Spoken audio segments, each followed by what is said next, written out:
Hello guys, welcome back to my channel. তো আগের এপিসোডের লাস্টে আমরা দেখেছিলাম যখন লিনসা চ্যানকে কল করে বলে আমাদের কাজ হয়ে গেছে। ফ্ল্যাশব্যাক দ্বারা আমরা জানতে পারি চ্যান অ্যান্ড লিনসা মিলে বটলে কিছু একটি লাগিয়ে দিয়েছিল যাতে সাহসীর ফিঙ্গারপ্রিন্ট তাতে লেগে যায়। অন্যদিকে আমরা বাসায় সাহসীকে দেখি যে যাওয়ার জন্য সমস্ত প্যাকিং করে নিয়েছিল। তারপর সে মিস্টার ফাংকে ভয়েস মেসেজ করে যে আপনি চিন্তা করবেন না, আমি মন দিয়ে পরিশ্রম করব আর আপনাকে ডাউন হতে দেব না। আর মিস্টার ফাং রিপ্লাই তাকে শুধুমাত্র একটা ওয়ার্ড লিখেছিল, যা দেখে সাহসী অনেক বেশি রেখে যায় যে সে এত রুড কেন। বাট যাই হোক, আমি যে কোনোভাবে তার মন জিতেই ছাড়বো। বাট ভুল করে এই কথাটাও রেকর্ড হয়ে যায় অ্যান্ড তা সে মিস্টার ফাংকে সেন্ড করে দেয়। আর যখন সে তা বুঝতে পারে তাড়াতাড়ি করে ডিলিট করতেই যাচ্ছিল, বাট তার আগেই মিস্টার ফাং তা শুনে নেয় আর তখনই ওই ভয়েস মেসেজটি ডিলিট হয়ে যায়।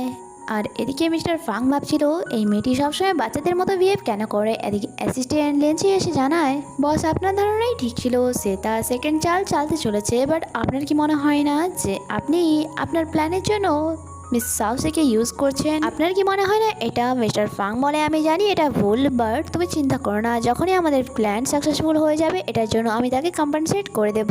এরপর আমাদেরকে কিছুদিন পরে সিন দেখানো হয় যেখানে রাতের অন্ধকারে লিনসা অ্যান্ড চ্যান চোরের মতো সাহসীর বাসা এন্টার করে অ্যান্ড বাসার বাইরে লিনচি অ্যান্ড মিস্টার ফাং কারের মধ্যে ছিল। লিনচি বলে বস আপনি একদমই ঠিকই বলেছিলেন, এরা 8 মেথড অফ বুকস নেওয়ার জন্য এখানে এসেছে আর তারা ড্রোনের মাধ্যমে তাদের উপর নজর রাখছিল। যখন কি বাসার ভেতরে তারা ওই ফিঙ্গারপ্রিন্টের মাধ্যমে ওই লকারটি খুলে নেয়। ফাং দেখি বাসায় আর এক থার্ড পার্সন এন্টার করে যা আনএক্সপেক্টেড ছিল। এদিকে তারা লকার খুলতে যাচ্ছিল, বাট তখনই ওই আননোন পার্সন তার গলায় নাইফ রেখে ধীরে ধীরে তাদেরকে বাসা থেকে বাইরে আনে অ্যান্ড এখান থেকে চলে যেতে বলে। ফাং যখন ক্যামেরা জুম করে তখন ওই পার্সনের হাতে একটি আঘাত দেখতে পায়, যা দেখে বলে এটা তো ওই পার্সন। ফ্ল্যাশব্যাক দ্বারা এখানে আমাদেরকে একটি সিন দেখানো হয় যখন গোজিন অ্যান্ড তার ফ্যামিলির অ্যাক্সিডেন্ট হয়েছিল, যেখানে ফাং অনেক বাজেভাবে ইনজার্ড হয়েছিল। তখনই তার চোখ খুলে সামনে এক পার্সনকে দেখতে পায় যার হাতেও ঠিক সেম দাগ ছিল আর কাউকে কল করে বলছিল কাজ হয়ে গেছে। লিনচি বলে বস অনেকদিন পর এই পার্সনকে আবার দেখা গেল যার জন্য আপনি এতদিন ওয়েট করেছিলেন। চ্যান অ্যান্ড লিনসা যেখান থেকে পালিয়ে গিয়েছিল আর ওই পার্সন ভেতরে এসে লকার চেক করছিল। এদিকে চ্যানের তো লিনসার ওপর রাগ হচ্ছিল অ্যান্ড তাকে কথা শোনাচ্ছিল, কোথাও তুমি আমাদের প্ল্যান লিক করনি তো?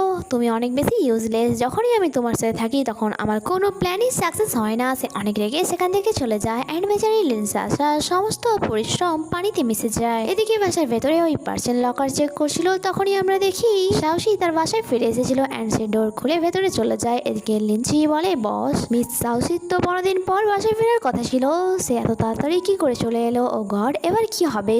বস আপনি যদি বলেন তাহলে আমি কি ভিতরে গিয়ে দেখবো? মিস্টার ফাং বলে না, এমনটা যদি করি তাহলে সাহসী বিপদে পড়তে পারে। সাহসী বাসায় এসে কিছু ফাইসি খেয়ে নিয়েছিল, তাই সে ফ্রিজ থেকে ঠান্ডা পানি খেতে যায়। আর আমরা ওই পার্সনকে দেখি যে কোনায় লুকিয়েছিল, কারণ চারপাশ বেশিরভাগ অন্ধকারই ছিল। সাহসী পেছন থেকে কিছু আওয়াজ শুনতে পেলে সে যায় দেখার জন্য, তখনই কেউ ডোরে নক করে অ্যান্ড যখন সে দরজা খুলে সামনে মিস্টার ফাং ছিল। সে বলে আমি তোমার সাথে দেখা করতে এসেছি। সাহসী বলে এত রাতে? বাট কি কারণে? এত রাতে যখন বাসায় এসেই গিয়েছেন তাহলে আমি আপনার জন্য কিছু খাবার নিয়ে আসছি। অ্যান্ড সে চলে যাচ্ছিল, বাট মিস্টার ফাং তাকে টেনে নিজের ক্লোজ করে নেয় অ্যান্ড এখানে তাদের মধ্যে অ্যাক্সিডেন্টলি কিস হয়ে যায়। আর এই সুযোগ কাজে লাগিয়ে ওই পার্সের পেছন থেকে পালিয়ে যায়। এদিকে সাহসী ভাবছিল যে মিস্টার ফাং এত রাতে এটা করার জন্য এখানে এসেছিল। তখনই মিস্টার ফাং তাকে পুশ করে বলে তুমি কত ঝাল খেয়েছো, এখনই পানি নিয়ে আসো। সাহসী বলে ও আমি তো ভুলে গিয়েছিলাম, ওইটা আমি এখনই নিয়ে আসছি। সাহসী পানি নিয়ে এসে বলে সরি, আমি কি করে বুঝবো যে আমাদের মধ্যে কিস হয়ে যাবে? বাট এত রাতে আপনি এখানে কি করার জন্য এসেছিলেন? ফাং বলে আমি বলতে চেয়েছিলাম দরজা জানলা বন্ধ করে তাড়াতাড়ি ঘুমিয়ে যেও।